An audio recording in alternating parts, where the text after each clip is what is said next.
जानकी जीवन स्मरण जय जय राम. नाम रूपाचा संबंध. नाम घेत असताना रूपाचं ध्यान आवश्यक आहे का? वास्तविक नाम आणि रूप ही भिन्न नाहीतच, पण नाम हे रूपाच्या आधीही असतं आणि नंतरही उरतं.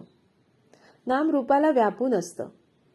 राम जन्माला येण्यापूर्वी वाल्मिकींनी रामायण लिहिलं आणि रामाने मागाहून जन्म घेऊन त्यात वर्णन केल्याप्रमाणे आचरण करून दाखवलं. म्हणजे रूप अस्तित्वात येण्यापूर्वी नाम होतं आणि रूप गेल्यानंतर आजही नाम शिल्लक आहे. देशकालाच्या पलीकडे जे कायम टिकतं ते सत्य होय.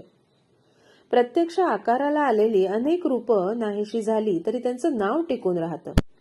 म्हणजे नाम हे देशकालाच्या मर्यादेच्या पलीकडे असतं. म्हणजे ते रूपापेक्षा जास्त सत्य असतं.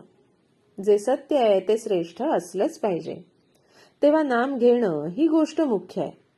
ते घेत असताना रूपाचंही ध्यान राहिलं तर उत्तमच, पण ते तसं न राहिलं तरी नाम घेत असताना रूपाचं स्मरण सूक्ष्म रूपाने असतंच असतं. समजा एका गृहस्थाच्या घरी राम नावाचा गडी आहे. तो गृहस्थ राम राम राम असा जप करीत बसलाय, पण त्याचं लक्ष राम रूपाकडे नाही. मनात काहीतरी दुसरेच विचार चालू आहेत. अशा वेळी त्याला जर एकदम विचारलं की तुम्ही कुणाचं नाव घेताय, तर अर्थात रामाचं असं उत्तर तो देईल. हे उत्तर देताना त्याच्या मनात दाशरथी राम हीच व्यक्ती असणार, रामगडी ही व्यक्ती नसणार. याचाच अर्थ असा की नाम घेत असताना रूपाचं ध्यान सूक्ष्म रूपाने आत जागृत असतं. म्हणूनच रूप ध्यानी येत नाही म्हणून अडून बसू नये. नामस्मरण करण्याचा अट्टहास ठेवावा, त्यात सर्व काही येतं. एखाद्या माणसाची आणि आपली ओळख असेल तर पहिल्याने त्याचं रूप पुढे येतं आणि नंतर नाम येतं. पण आपली त्याची ओळख नसेल आणि आपण त्याला बघितलेला नसेल तर त्याचं फक्त नाव येतं.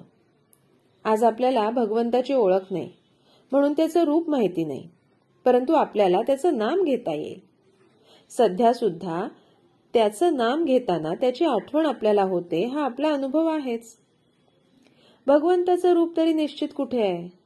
एक राम काळा तर एक राम गोरा असतो, एक राम लहान तर एक मोठा असतो, पण सर्व रूप एका रामाचीच असतात. भगवंत स्वतः अरूप आहे, म्हणून जे रूप आपण त्याला द्यावं तेच त्याचं रूप असतं. यासाठी आपण कोणत्याही रूपामध्ये त्याचं ध्यान केलं तरी चालतं. नामातून अनंत रूप उत्पन्न होतात आणि अखेर त्यामध्येच ती लीन होतात.